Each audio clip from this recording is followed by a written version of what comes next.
Tonight we are holding here a very special event.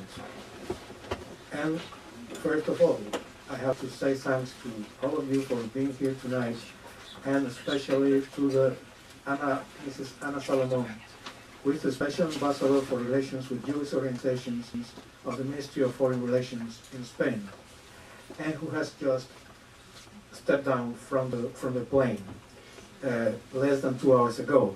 We know the effort she has made to be present here tonight, and I am most grateful personally, and we all who work here at Instituto Cervantes are grateful as well.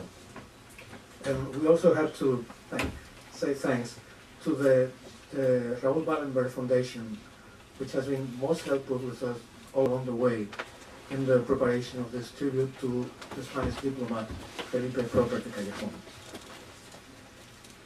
It's been a year now since my good friend Ricardo Jové, who is also the chairman of the Instituto Cervantes' board of advisors, invited me to have lunch with a gentleman he was sure I would like to meet, a Spaniard who had spent most of his life in the US.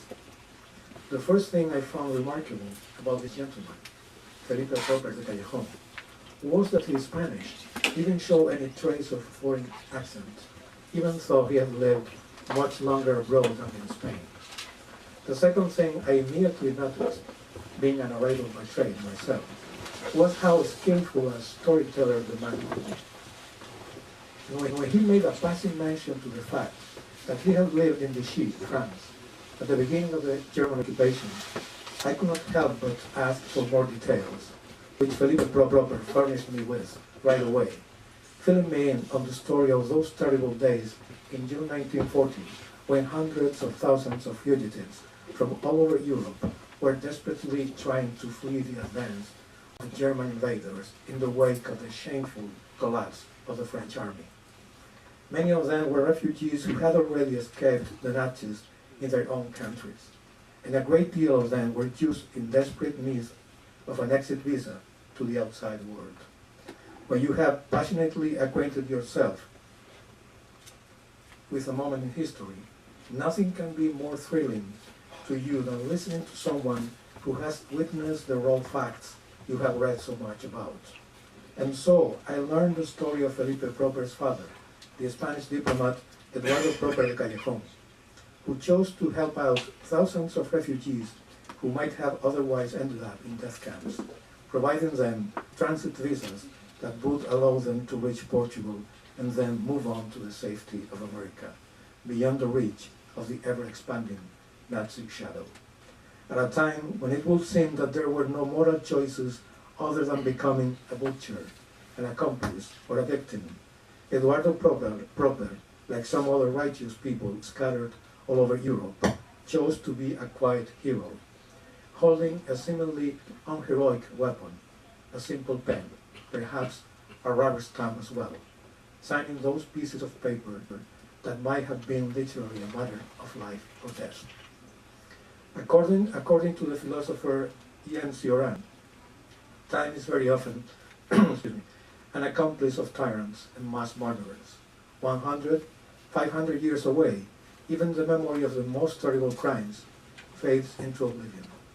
As Cioran puts it, we are no longer morally outraged by Genghis Khan's killings, and yet we have a duty to honor the memory of the victims and learn about the historic circumstances that made possible the outburst of horror, as much as we must learn from the example of those who kept their moral dignity and courage in the face of overwhelming tyranny, at a time when it seemed that no resistance or dissidence were possible. I am grateful to my dear friend Ricardo Jové for inviting me to that lunch with Felipe Propper de Callejón, when I first heard his father's name and learned about his story.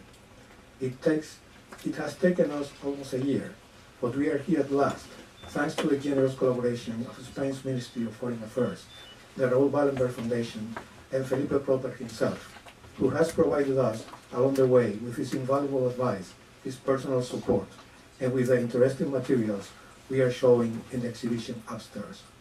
And now, thank you very much, and I give the floor to Mrs. Ana Salomon, Special Ambassador from Spain.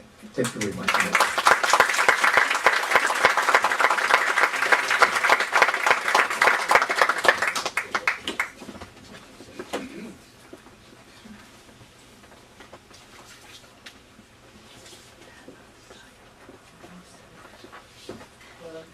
of all, thank you very much for your kind words, and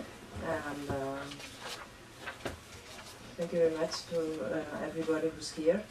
First time when I was said that this ceremony, this event was going to take place in New York, and they asked me if I could be able to come, I said yes right away. And when I met Mr. Propper, Felipe Propper in Madrid around 2 months ago, I was reaffirmed in my interest of coming. It is true that there were some problems in the last days, and it's a miracle that I am here now almost, because I was supposed to be in another, to accompany the minister to other place, to an important event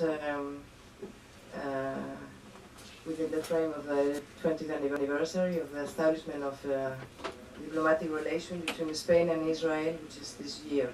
But finally I arrived 2 hours ago, and I am really happy and delighted to be here at the opening of this exhibition. At the opening of this tribute to the Spanish diplomat, Eduardo Propper de Callejón, in recognition of his career and of his humanitarian work during the times of the Second World War. As the Spanish Minister for Foreign Affairs and Cooperation, Mr. Moratinos, point out in the foreword to the catalogue of this exhibition, the achievements and commitments of Eduardo Propper de Callejón, together with his bravery and spirit, have long provided an inspiring example of humanity, solidarity, great sensitivity, and deep sense of human dignity. Moreover, as Minister Moratinos also noted, it is a moral duty for all of us to recover and retain the memory of exemplary, upright human beings such as Eduardo Propper. The International Raoul Wallenberg Foundation has always been a prominent actor, I could say, in this mission of all of us. In March 2004, together with the Spanish Embassy in Buenos Aires, the foundation organized a moving ceremony to pay tribute to other Spanish diplomats who helped saving lives of those persecuted by the Nazi regime.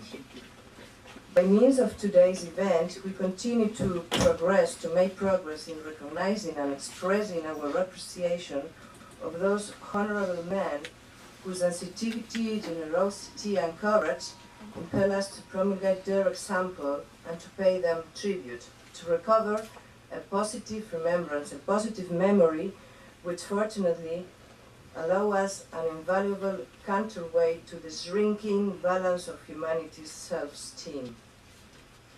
The Spanish government is firmly engaged with Holocaust research, education, and remembrance.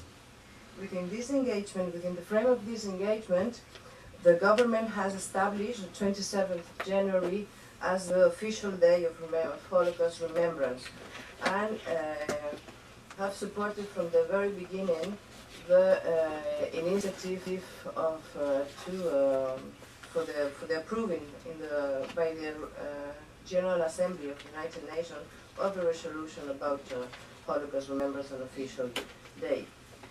And the Spanish government has also the firm commitment to be full member as soon as possible of the Task Force for International Cooperation on Holocaust Research, Education, and Remembrance. And it's precisely within this duty of remembrance and of education of the future generation that it is really important to get the memory of these righteous men.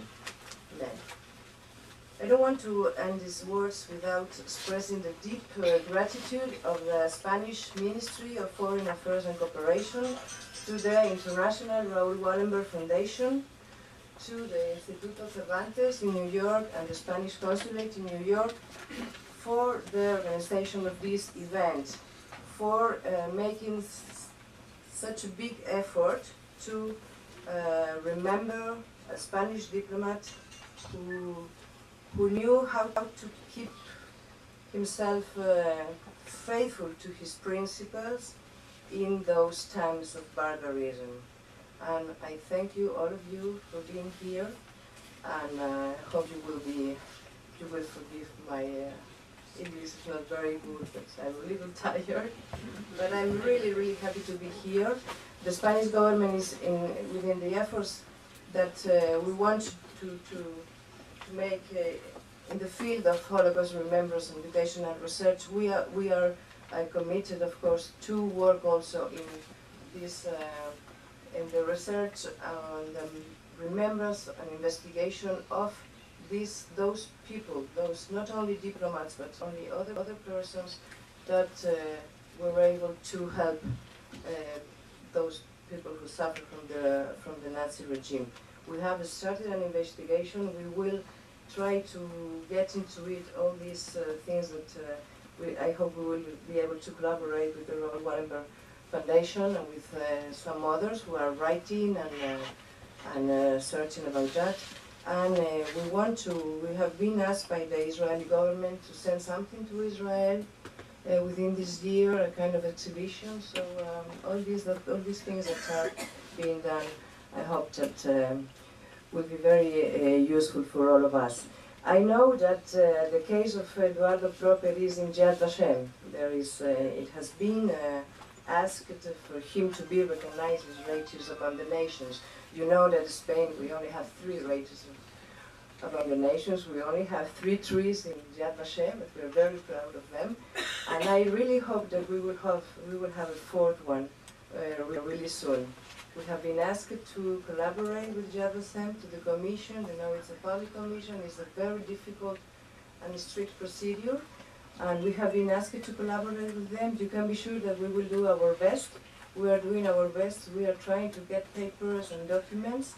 And I really hope that we will see each other in Yad Vashem for this important ceremony. And your father will be our 4th righteous among the nations. Thank you.